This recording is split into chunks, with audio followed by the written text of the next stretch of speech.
Hello, and welcome back to another episode of Bite-Sized Game History.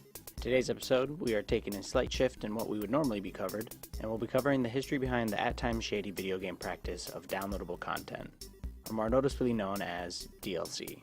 Enjoy, and let's get into it.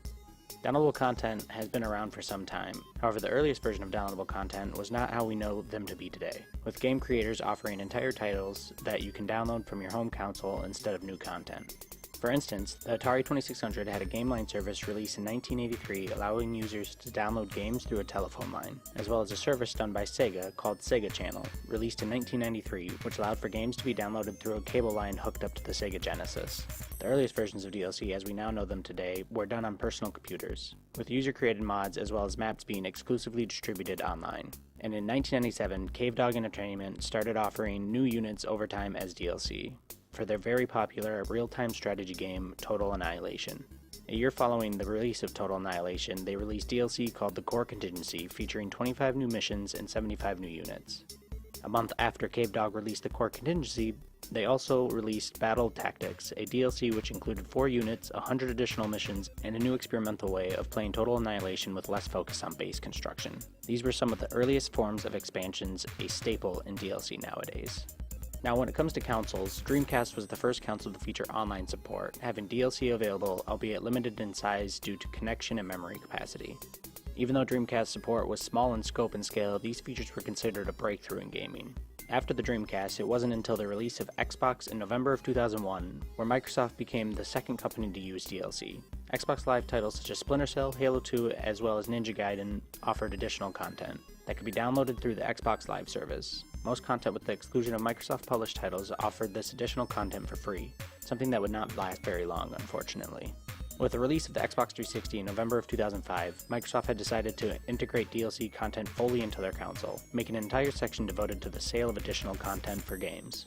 They called this section the Xbox Live Marketplace, where publishers could sell smaller pieces of content for a cheaper price rather than releasing an entire expansion at a $20+ price package.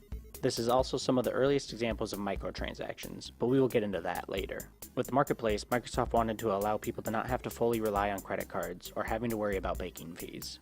To do so, they made items purchasable with Microsoft points, which could be purchased at stores on redeemable cards or with your credit or debit card straight from your console.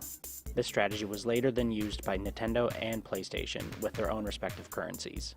Sony at one point had a really weird approach to what they had planned to do with DLC, having intentions to create a Gran Turismo game that was essentially a hollow title, with consumers having to buy most of the content separate through microtransactions, which thankfully fell through. That would have for sure set a bad standard for the gaming industry. Possibly the most infamous DLC known is the Horse Armor DLC for Bethesda's Elder Scrolls Oblivion, which was released on Xbox Live Marketplace in 2006, and was widely criticized by fans as being useless and overpriced. Even still, by 2009, that DLC was one of the top sold content packs made by Bethesda, setting a standard for them to do similar DLCs in the future.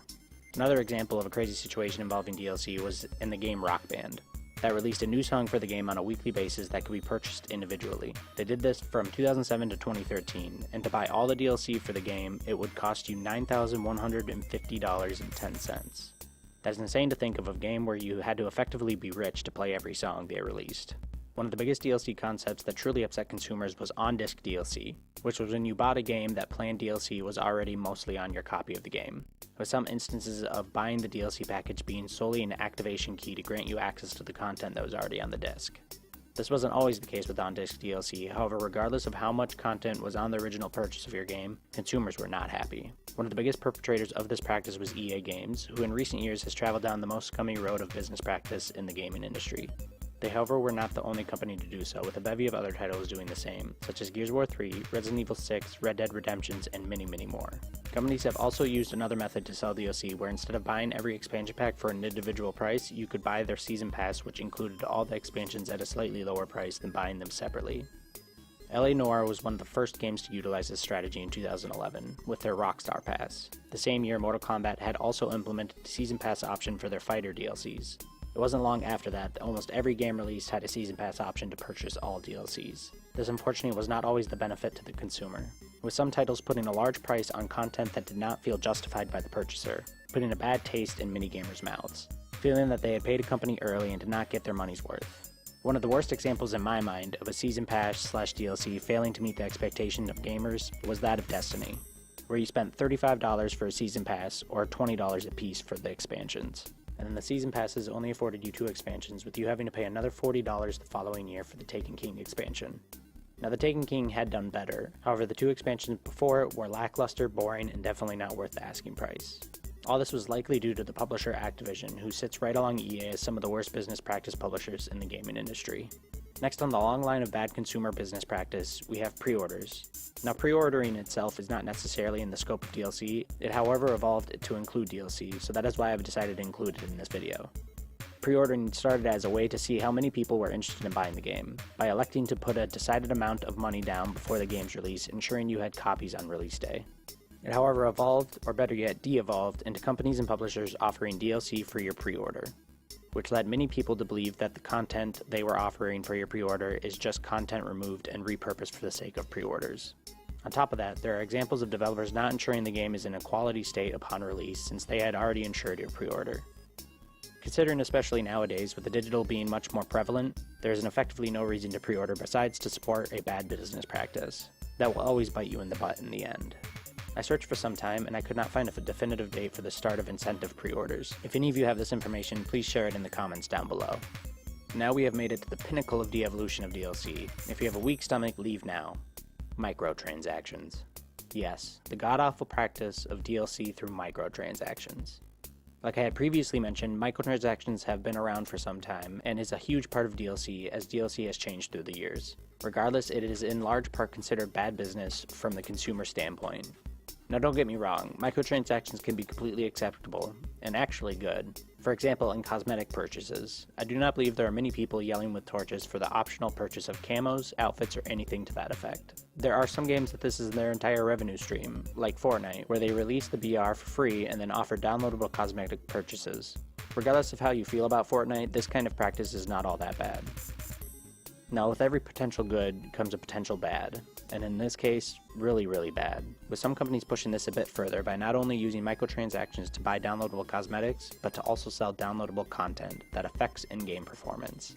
Or an easier way to say this is the pay-to-win feature, which is by far the worst thing to happen to DLC, and is just an all-around bad business practice. To think that a person's wallet determines how good or how far a person can go in a game just makes me sick. When it comes to gaming, how good you do in a game should be solely based on your actual capabilities, or at the very least how much time you have spent with the game. In no way should a person be able to buy shortcuts or handicaps. This is something that the vast amount of gamers agree with, and would like to see come to a complete end. So as you can see, DLC has had a decent amount of history to it with 2 to 3 decades of influence on the gaming industry. I believe DLC started out great, and can still be great today. However, with many publishers and companies in the gaming industry indulging further into the worst aspects of DLC, it is hard to see it going anywhere else but downhill. Similar to a tunnel with no light at the end, it ultimately rests on us, the consumers. If enough of us say no to all the worst DLC has to offer, we can push these companies towards the best. Hopefully that way DLC won't be looked at as a stain on the history of gaming, becoming something we wish we could forget.